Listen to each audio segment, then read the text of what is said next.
기독교 강요 제9장 다섯 번째 죽음 이후의 즐거움. 참 기이하게도 자기 자신이 그리스도인이라고 자랑하면서도 죽음을 갈망하기는커녕 죽음에 대한 큰 두려움으로 사로잡혀 죽음에 대한 말만 들어도 몸을 떨고 그것을 극도로 무섭고 파국적인 무엇으로 여기는 많은 사람들이 있다. 우리의 소멸에 대한 말이 귀에 들릴 때 그 공포로 말미암아 우리 속의 본성적 지각이 예민해진다고 해서 놀랄 일이 아니면 분명하다. 그러나 그 여하한 두려움이라도 그것보다 더 큰 위로로서 억제하고 짓누를 수 있는 경건의 빛을 그리스도인의 가슴에서 도무지 찾을 수 없다고 한다면 그것은 결코 참을 수 없는 노릇이다. 이 불안정하고 모나고 부패하고 사라지고 달아가고 썩어지는 육신의 장막이 소멸되어 곧바로 견고하고 완전하고 썩지 않고 끝내는 천상적인 영광으로 새롭게 된다고 우리가 마땅히 여겨야 할진대, 믿음은 우리의 본성이 무수하는 것을 오히려 추구하도록 우리를 강렬하게 몰아가지 않겠는가. 죽음을 통하여 유배지로부터 아버지의 나라로 다시 부르심을 받게 될 것이라는 생각을 해야 함이 마땅할진데 이로부터 우리에게 아무 위로도 주어지지 않는다고 할 수 있겠는가. 그러나 항구적으로 머물러 있기를 갈망하지 않는 것은 그 무엇도 없다. 나는 이를 확실히 인정한다. 우리는 다가올 미래 불멸성을 깊이 숙고해야 한다. 이 땅에서는 결코 드러나지 않는 견고한 지위가 그 가운데서 우리에게 몫으로 주어지기 때문이다. 사도 바울은 이를 가장 적합한 말로 가르치고 있는 바, 신자들이 열의를 가지고 서둘러 죽음에 이르고자 하는 것은 벗고자 함이 아니라 덧입고자 함이라고 전한다. 야생동물 그리고 심지어 나무와 돌과 같은 무생물도 자기들의 허무함을 의식하고 마지막 부활의 날에 하나님의 자녀들과 함께 그것으로부터 자유롭게 풀려날 것을 고대하고 있지 않은가.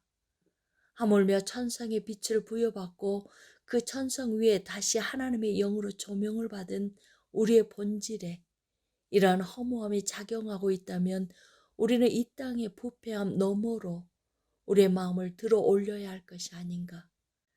그러나 이와 관련된 우리의 사악함이 얼마나 대단한지를 이곳에서 논의하는 것은 적절하지 않다. 이미 처음에 뚜렷이 표명한 바와 같이 여기에서 일반적인 주제들을 세세히 다루고자 하는 의도가 나에게는 추호도 없다. 미련하게도 이러한 바람을 가진 사람들이 있다면 나는 그들에게 키프리아누스의 소책자 사멸성을 읽어보라고 충고하고 싶다. 그들은 너무나 무가치해서 철학자들에게 추방시켜야 할 정도가 아닌 사람들인 이상 철학자들이 죽음을 경멸하면서 제시하는 것들을 들여다보고 얼굴이 달아오르게 될 것이다. 그럼에도 우리는 죽음과 최후의 부활의 날을 즐겁게 기다리지 않는 사람은 그 누구도 그리스도의 학교에서 진보를 이룬 적이 없었다는 사실을 확고하게 받아들인다. 바울 역시 이 표지로 모든 신자를 구별한다. 성경은 순수한 즐거움에 대하여 증거를 들어 설명할 때마다 익숙한 어조로 이 점을 우리에게 환기시킨다. 주님은 즐거워하라 그리고 너희 머리를 들라 너희 속량이 가까웠느니라 라고 말씀하신다. 나는 다음과 같이 묻는다. 주님이 그토록 원하셔서 우리를 경성시키심으로 우리가 누리게 된 기쁨과 즐거움이 단지 슬픔과 절망을 낳을 뿐이라고 한다면 이것이 과연 이치에 맞는가? 만약 그렇다면 왜 우리는 여전히 그에게 우리의 교사로서의 영예를 올려드리는가? 그러므로 우리는 순수한 마음을 품자. 비록 육체의 맹목적이고 어리석은 정욕이 거역할지라도 주님의 오심을 모든 일 중에 가장 복된 일로 여기고 단지 간절함 가운데서 뿐만 아니라 신음과 한숨 가운데서도 의심하지 말고 기다리자. 그는 우리에게 구속주로 오실 것이다. 그리고 모든 악과 비참함이 가득한 이 무한한 수렁에서 우리를 구출해 내시고 그 자신의 생명과 영광이 충만한 저 복된 기업으로 우리를 이끌어 들이실 것이다. 여섯 번째, 우리의 유일한 위로. 다음 사실은 재론의 여지가 없다. 모든 신자의 무리는 땅에 거주하고 있는 이상 그들의 머리이신 그리스도께 맞추어 도살당할 양같이 되어야 한다. 그러므로 하늘을 향하여 마음을 끌어올린 채 이 세상의 것은 무엇이든지 다 물리치고 현재 드러나는 일들의 외양을 관통해서 그 너머로 나아가야 한다. 만약 그렇게 하지 않는다면 그들의 처지는 심히 개탄스럽게 될 것이다.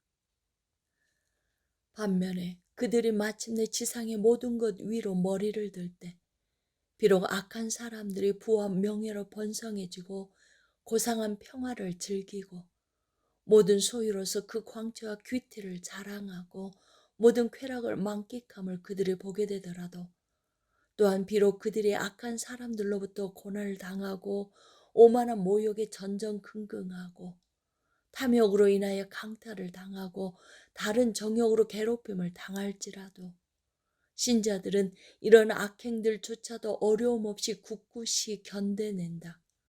왜냐하면 그들은 자기들의 눈을 들어 주님이 자기의 신실한 백성을 자기의 나라에 받아들여 쉼을 누리게 하시고 그들의 눈에서 모든 눈물을 씻어주시고 그들에게 영광과 즐거움의 옷을 입히시고 말할 수 없는 희락의 달콤함으로 그들을 먹이시고 그들을 높여 자기와 고상하게 한 몸이 되게 하시고 마지막으로 자기의 복락에 감히 그들이 참여하게 하실 마지막 날을 바라보기 때문이다.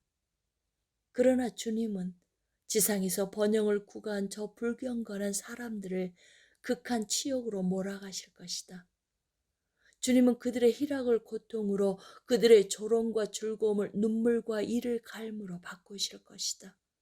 그는 무서운 양심의 고통으로 그들의 평화를 교란시키실 것이다. 그는 그들의 방자함을 꺼지지 않는 불로 벌하실 것이다.